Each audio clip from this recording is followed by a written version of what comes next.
السلام عليكم ورحمة الله وبركاته من داخل مكتب هيئة الشبان العالمية في شارع رمسيس. اليوم في ملتقى الفن والثقافة والإبداع للدكتورة أمل سندس والشاعر الكبير الأستاذ عبد الله أبو بدر. معانا النهارده اللواء أركان حرب أشرف فوزي. أنا أعرف صداقة مع الفيسبوك بس يعني أعرف حضرتك كويس جدا يعني. الله يخليك.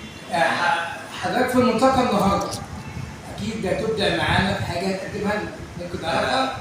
طبعا احنا عايزين الاول في البدايه ان احنا بنقول ان دور القوى الناعمه في رفع مستوى الوعي ده مهم جدا جدا، واحنا محتاجين وخاصه احنا في فتره محتاجين رفع مستوى الوعي وان في ادراك بالتحديات اللي حوالينا ونرفع مستوى الامر معزز كده.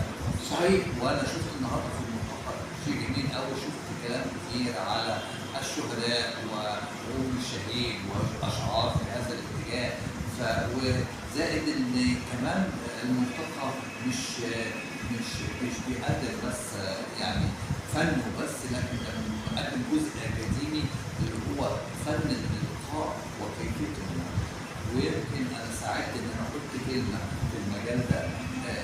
الدكتوره امل سندس كانت يعني مهتمه بالموضوع، وقلت ايه اهميه اللقاء وازاي ان في عناصر كثيره جدا عشان نوصل بيها الفكر والمشاعر، سواء فنان سواء شاعر سواء مدرس سواء ملقي اي حوار من الحوارات.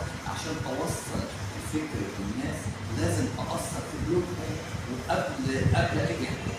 يعني تاثير الكلمه مهمه جدا. وطبعا ده شيء لازم نهتم بيه في كل حياتنا.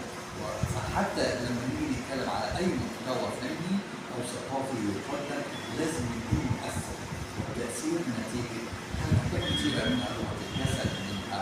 وانا اتكلمت عن الموضوع ده واتكلمت ازاي تكون مؤثر في بدايه الحديث بتاعك من اول 20 ثانيه. كنت اول 20 ثانيه كيف تشد الانتباه، وبعد كده تكون بتتكلم من مشاعرك، تكون صادق. كلام جميل جدا جدا جدا يعني رائع يعني صراحه. بس احنا عايزين حضرتك جمله من 3 كلمات عن العمل العظيم اللي مصر عملته، افتتاح المتحف المصري، وطبعا ده يعتبر اعظم عمل عملته مصر في القرن ال21.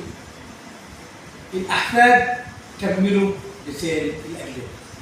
كلنا رساله من 3 كلمات. كلنا معاك يا ريس. لا عليك، كلام جميل بصراحة. المتحف فعلا أبدع.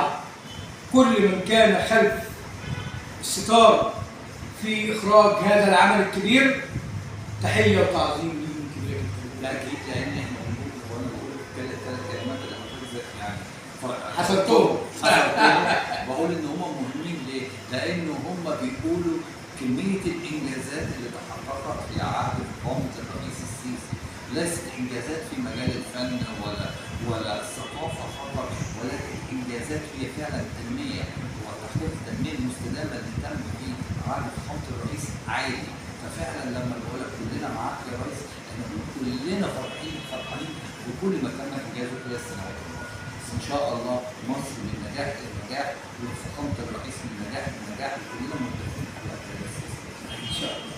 نشكر في نهاية اللقاء معالي اللواء أشرف، اللواء أركان حرب، اللقاء مع اللواء أشرف فوزي. كان معكم دكتور مجدي الناظر، جريد بوابة عجل مصر وراديو صوت الدين. شكرا جزيلا.